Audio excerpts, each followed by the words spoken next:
लोकप्रिय मुख्यमंत्री श्रीमान भूपेंद्र भाई पटेल, संसद में मेरे साथी श्रीमान CR पाटिल, गुजरात सरकार के मंत्रीगण, उद्योग जगत के सभी वरिष्ठ साथी, अन्य महानुभाव और यहां उपस्थित सभी मेरे परिवारजन,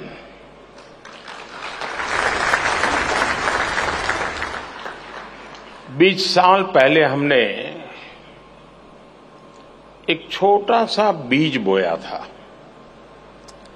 आज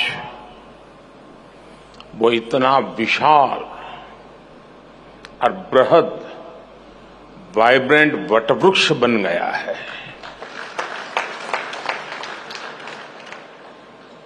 वाइब्रेंट गुजरात समिट के 20 साल पूरे होने पर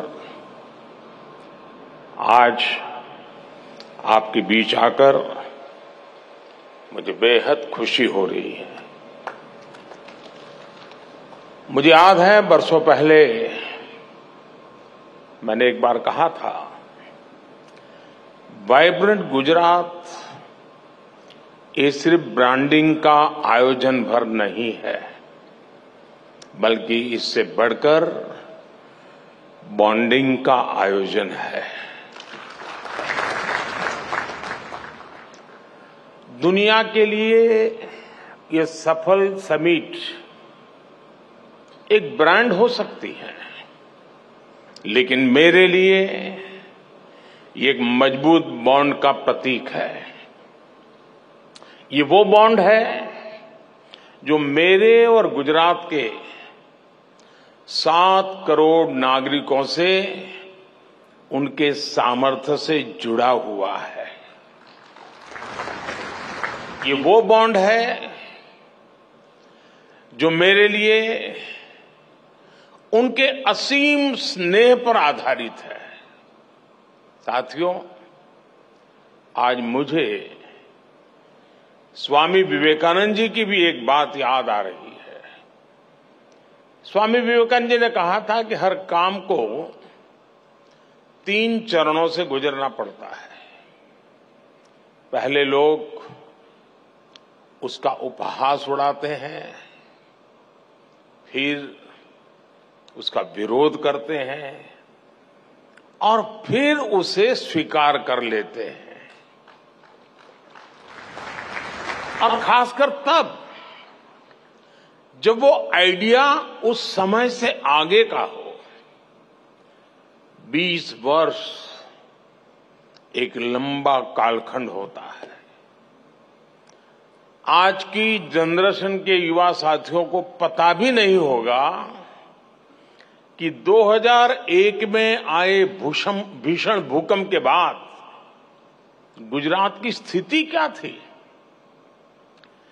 भूकंप से भी पहले गुजरात लंबे समय तक अकाल की भयंकर स्थिति से जूझ रहा था।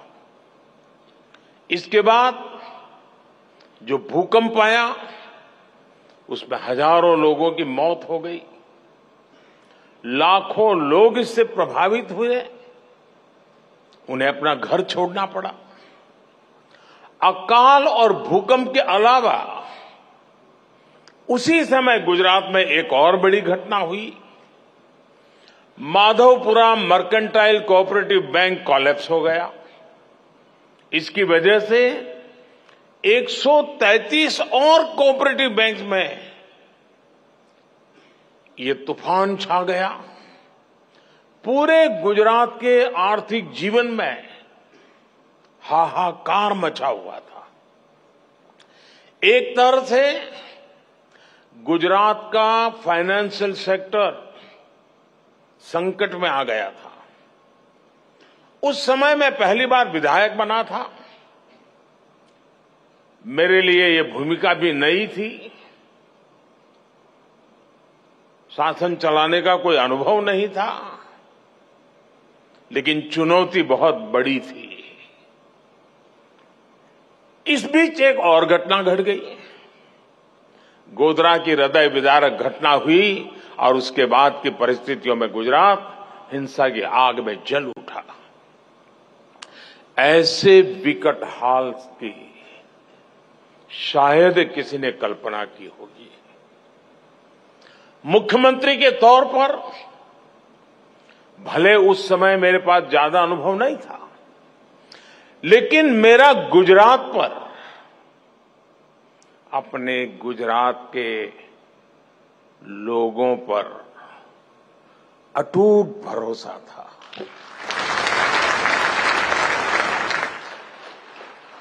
हालांकि जो लोग एजेंडा लेकर चलते हैं वो उस समय भी घटनाओं का अपने तरीके से एनालिसिस करने में जुटे हुए थे। ये कहा गया कि गुजरात से युवा, गुजरात से उद्योग, गुजरात से व्यापारी सब बाहर चले जाएंगे, पलायन कर जाएंगे और गुजरात तो ऐसा बर्बाद होगा कि देश के लिए बहुत बड़ा बोझ बन जाएगा। दुनिया में गुजरात को बदनाम करने की साजिश रची गई, एक निराशा का माहौल खड़ा करने की कोशिश की गई। कहा गया कि गुजरात कभी भी अपने पैरों पर खड़ा नहीं हो पाएगा। उस संकट में भी मैंने संकल्प लिया कि चाहे परिस्थितियां जैसी भी हो, गुजरात को इससे बाहर निकाल के ही रहूंगा।